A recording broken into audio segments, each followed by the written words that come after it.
Welcome to SVR academy. AP high court recruitment cell release చేసినటువంటి district subordinate కోర్ట్స్లో మనం application procedure అనేది 13వ తారీఖు నుంచి స్టార్ట్ అవుతుంది. ఈ మంత్ వచ్చే నెల 2వ తారీఖు వరకు కూడా అప్లికేషన్ చేసుకోవచ్చు. అయితే అప్లికేషన్ మనం ప్రొసీజర్ స్టార్ట్ చేసేటప్పుడు ఎలాంటి డాక్యుమెంట్స్ని మనం అప్లోడ్ చేయాలి, ఎవరు ఎలాంటి డాక్యుమెంట్స్ని అప్లోడ్ చేయాలి, అండ్ ఏ పోస్ట్కి అప్లై చేస్తే ఏ డాక్యుమెంట్స్ అవసరం అనేది చిన్న ఒక స్మార్ట్ టేబుల్ ద్వారా నేను చెప్తానండి. ఇది మీకు చాలా ఈజీగా అర్థమైపోతుంది. ఏ పోస్ట్ వాళ్ళైనా కానీ మనం చూస్తే అప్లోడ్ చేసేటప్పుడు అకాడమిక్ సంబంధించినటువంటి సర్టిఫికెట్స్, సో మీకు ఏదైతే ఒరిజినల్ డాక్యుమెంట్స్ ఉన్నాయో వాటిని స్కాన్ చేసి అప్లోడ్ చేయాలి. తర్వాత ఒరిజినల్ సర్టిఫికెట్ అప్లోడ్ చేయాలి, ఏ పోస్ట్ అయినా కానీ ఎవరైనా కానీ. And date of birth proof కోసం ఎస్ఎస్సి సర్టిఫికెట్ అడుగుతారండి. డేట్ ఆఫ్ బర్త్ ప్రూఫ్ కోసం ఎస్ఎస్సి సర్టిఫికెట్ అనేది అప్లోడ్ చేయాల్సి వస్తుంది. నెక్స్ట్ రెండోది వచ్చేసి కమ్యూనిటీ సర్టిఫికెట్. ఇంకొకటి టెక్నికల్ సర్టిఫికెట్, అంటే స్టీనోగ్రాఫర్స్ కానీ, కాపీయిస్ట్ కానీ, టైపిస్ట్ కానీ వీళ్ళకి టెక్నికల్ సర్టిఫికెట్ కూడా అప్లోడ్ చేయాల్సి ఉంటుంది. మిగతా వాళ్ళు ఎవరో కూడా టెక్నికల్ సర్టిఫికెట్ని అప్లోడ్ చేయాల్సిన అవసరం లేదు. ఓన్లీ స్టీనోగ్రాఫర్, కాపీయిస్ట్, టైపిస్ట్ ఈ ముగ్గురికి. కాపీయిస్ట్, టైపిస్ట్కేమో ఓన్లీ టైప్ సంబంధించినటువంటి సర్టిఫికెట్, అండ్ స్టీనోగ్రాఫర్కి మాత్రం టైప్ రైటింగ్తో పాటుగా షార్ట్ హ్యాండ్ కూడా ఉండాలన్నమాట. Next community certificate SC, ST, BCA నుంచి బీసీసీ, బీసీడీ, బీసీఈ వీళ్ళందరూ, దాంతోపాటు economically weaker section, disabled person, sports quota, ex service man వీళ్ళందరూ కూడా వాళ్ళ ఈ సర్టిఫికెట్స్ని అప్లోడ్ చేయాల్సి ఉంటుందన్నమాట. తర్వాత బీసీఏ నుంచి ఈ మధ్యలో బీసీఏ కానీ, బి కానీ, సి కానీ, డి కానీ ఈ వాళ్ళు నాన్ క్రిమీ లేయర్ సర్టిఫికెట్ని తీసుకోవాలి. ఎందుకంటే ఇది కనుక సబ్మిట్ చేయకపోతే వాళ్ళు ఓసీ కిందకు వచ్చేస్తారండి. ఎందుకంటే 8 లక్షల కన్నా కూడా వాళ్ళ ఇన్కమ్ అనేది తక్కువ ఉందని నాన్ క్రిమీ లేయర్ తీసుకోవాలి బీసీఏ నుంచి బీసీఈ కేటగిరీ వాళ్ళు. సో రిజర్వేషన్ కేటగిరీ కింద ఇది ఇంపార్టెంట్. వాళ్ళు కనుక non creamy layer certificate submit చేయలేదనుకోండి ఓసీ కింద కన్సిడర్ చేయబడతారు. నెక్స్ట్ ఎకనామికల్లీ వీకర్ సెక్షన్ సర్టిఫికెట్ని కనుక మనం గమనిస్తే 4వది ఈడబ్ల్యూఎస్ కేటగిరీ అప్లికెంట్స్ అందరూ కూడా ఈ సర్టిఫికెట్ని ప్రొడ్యూస్ చేయాల్సి ఉంటుంది. సో ఇన్కమ్ అనేది 8 లక్షల కన్నా తక్కువ ఉందని చూపించి ఈడబ్ల్యూఎస్ కేటగిరీ సర్టిఫికెట్ని మనం తీసుకోవాలి, దాన్ని అప్లోడ్ చేయాల్సిన అవసరం అయితే ఉంది. తర్వాత డిసేబిలిటీ సర్టిఫికెట్, ఎవరైతే పీహెచ్ క్యాండిడేట్ ఉన్నారో, ఫిజికల్లీ హ్యాండిక్యాప్డ్ ఉన్నారో వాళ్ళు పర్సంటేజ్తో సహా నేచర్ ఆఫ్ డిసేబిలిటీ ఎంత పర్సంటేజ్ ఉంది వాళ్ళకి డిసేబిలిటీ అనే దాన్ని సర్టిఫికెట్ని కంపల్సరీగా ప్రొవైడ్ చేయాలి. ఆ మెజర్స్ ఉన్నటువంటి సర్టిఫికెట్ని ప్రొవైడ్ చేయాలి. తర్వాత ఎక్స్ సర్వీస్ మ్యాన్ అయితే డిశ్చార్జ్ సర్టిఫికెట్ని ప్రొడ్యూస్ చేయాలండి రిజర్వేషన్ క్లెయిమ్స్ కోసం. నెక్స్ట్ స్పోర్ట్స్ కోటాలో వాళ్ళైతే వాళ్ళు స్పోర్ట్స్కి సంబంధించినటువంటి GOMS నంబర్ 74 ప్రకారం వాళ్ళ కన్సర్న్ సర్టిఫికెట్ని ప్రొవైడ్ చేయాల్సి ఉంటుంది. తర్వాత స్టడీ అండ్ రెసిడెంట్ సర్టిఫికెట్, ఇది లోకల్ ఏరియా సర్టిఫికెట్ కోసం. అంటే స్టడీ సర్టిఫికెట్స్ మనం 7th నుంచి 10th వరకు మనం పొందుపరచాలండి అప్లికేషన్లో. అందరూ కూడా దాదాపు అన్ని పోస్టులకి కూడా ఈ స్టడీ సర్టిఫికెట్ అనేది ప్రొవైడ్ చేయాలి. 7 నుంచి 10వ తరగతి మధ్యలో స్టడీ సర్టిఫికెట్. ఒకవేళ స్టడీ సర్టిఫికెట్ ప్రైవేట్గా చదువు ఉంటే, అంటే తను ఓపెన్ డిగ్రీయో లేదా ఇట్లా ప్రైవేట్గా కనుక చదువు ఉంటే అప్పుడు రెసిడెంట్ సర్టిఫికెట్ ప్రొవైడ్ చేయాలండి ఎంఆర్ ఆఫీస్ నుంచి. ఇలా స్టడీ సర్టిఫికెట్ కానీ రెసిడెంట్ సర్టిఫికెట్ కానీ రెండిట్లో ఒకటి ప్రొడ్యూస్ చేయొచ్చు. మీరు కనుక స్కూలింగ్ కరెక్ట్ కంటిన్యూ చేస్తే స్టడీ సర్టిఫికెటే ప్రొవైడ్ చేయాలి 7 నుంచి 10వ తరగతి మధ్యలో.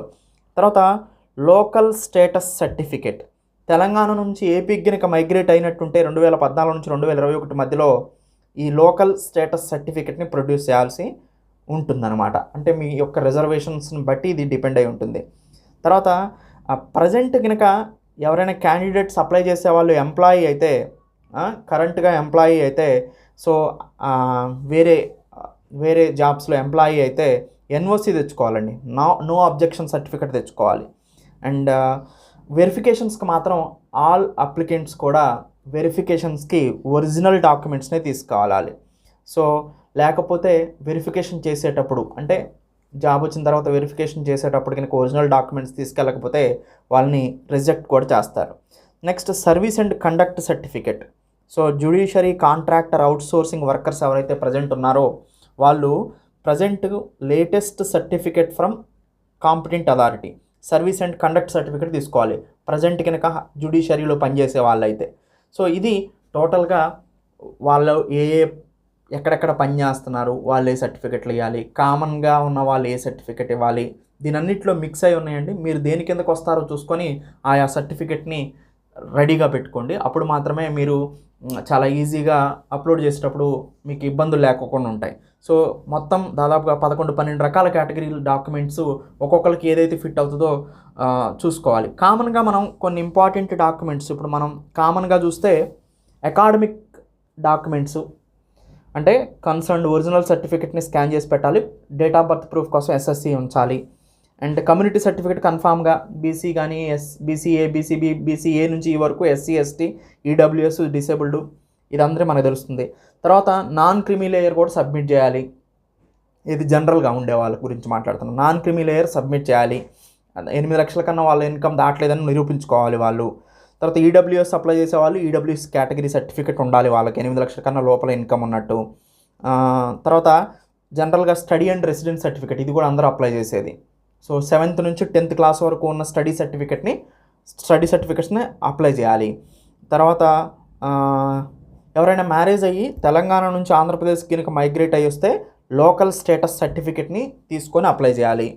తర్వాత ప్రజెంట్ వేరే ఎంప్లాయీ అయి ఉంటే దీనికి కనుక మీరు అపీర్ అవుతూ ఉంటే నో అబ్జెక్షన్ సర్టిఫికేట్ పెట్టుకోవాలి.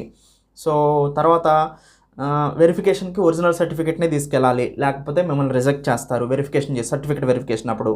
తర్వాత ప్రజెంట్ జ్యుడిషియరీలో పనిచేసే వాళ్ళైతే సర్వీస్ అండ్ కండక్ట్ సర్టిఫికేట్ తీసుకెళ్ళాలి.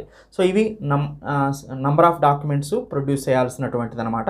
కామన్గా అయితే study certificate and EWS certificate, non creamy layer, community certificate, academy and technical certificates.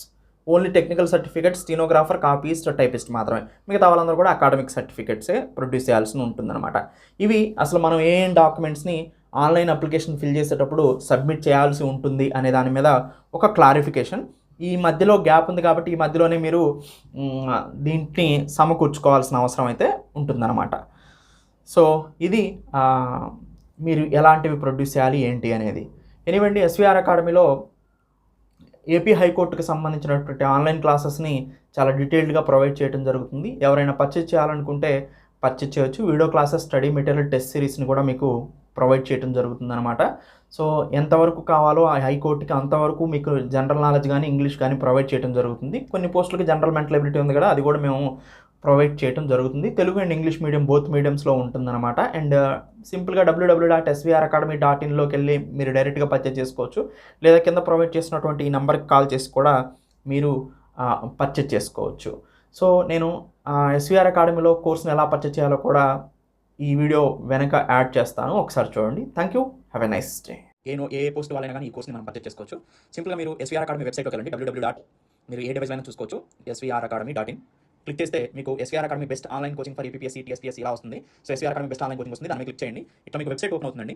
Open అయిన తర్వాత లాగిన్ రిజిస్టర్ ఉంటుంది. ఎవరైతే ఆల్రెడీ ఇంతకు ముందు రిజిస్టర్ అయ్యారో వాళ్ళ లాగిన్ బటన్ క్లిక్ చేసి అక్కడ నుంచి ఏపీ హైకోర్టుని పర్చేజ్ చేసుకోవచ్చు. లేదా కొత్తగా కనుక మీరు రిజిస్టర్ అవుతుంటే రిజిస్టర్ బటన్ క్లిక్ చేయండి. ఇక్కడ మీకు మీ నేమ్ అడుగుతుంది, మీ నేమ్ని ఎంటర్ చేయండి. అండ్ మీ ఈమెయిల్ ఐడి అడుగుతుంది, మీ ఈమెయిల్ ఐడిని ఎంటర్ చేయండి. మీ మొబైల్ నెంబర్ అడుగుతుంది, మీ మొబైల్ నెంబర్ని ఎంటర్ చేయండి. మీ పాస్వర్డ్ అడుగుతుంది, మీరు ఒక పాస్వర్డ్ పెట్టుకోండి. ఏ కోర్స్ సెలెక్ట్ చేయాలో అడుగుతుంది, ఏపీ హైకోర్టు కోర్స్ సెలెక్ట్ చేస్తారు. సబ్మిట్ బటన్ క్లిక్ చేస్తారు. సబ్మిట్ బటన్ క్లిక్ చేసిన తర్వాత మీకు డైరెక్ట్గా పేమెంట్ గేట్వేకి తీసుకెళ్తుంది. ఇక్కడ ఉన్నటువంటి ఆప్షన్లో మీరు ఏదైనా క్లిక్ చేసుకోవచ్చు. నేను ఫోన్పే ఆప్షన్ క్లిక్ చేస్తున్నాను. మీరు మళ్ళీ అలా చూపించిన తర్వాత సెలెక్ట్ యువర్ UPI యాప్ అని గూగుల్ పే, ఫోన్పే, పేటీఎం, భీమ్ వస్తుంది. అండ్ UPI ఐడి కూడా ఎంటర్ చేసి మీరు పే చేసుకోవచ్చు. నేను ఫోన్పే బటన్ క్లిక్ చేస్తున్నాను, ఎల్లో బటన్ క్లిక్ చేస్తున్నాను. ఆటోమేటిక్గా మీ ఫోన్పేకి దీన్ని తీసుకెళ్తుంది. ఇలా మీకు చూస్తుంది. పే బటన్ క్లిక్ చేస్తే ఆటోమేటిక్గా మీరు పే చేయొచ్చు. పే చేయగానే ఆటోమేటిక్గా మీ కోర్స్ అనేది యాక్టివేట్ అయిపోతుంది. ఎలాంటి ఇబ్బందులు కలిగినా కింద నెంబర్ కనుక మీరు కాల్ చేస్తే సింపుల్గా మీ ప్రాబ్లమ్కి సొల్యూషన్ చెప్తారు. మీకు ఎలాంటి ఇబ్బంది ఉండదు. సో కోర్స్ యాక్టివేషన్కి సంబంధించి మీరు పే చేసిన తర్వాత మీరు ఎలాంటి ఇబ్బంది పడాల్సిన అవసరం లేదు. కింద ప్రొవైడ్ చేసిన నెంబర్స్ కాల్ చేస్తే మీకు ఏ ఇబ్బంది రాకుండా చూసుకుంటారు. Thank you.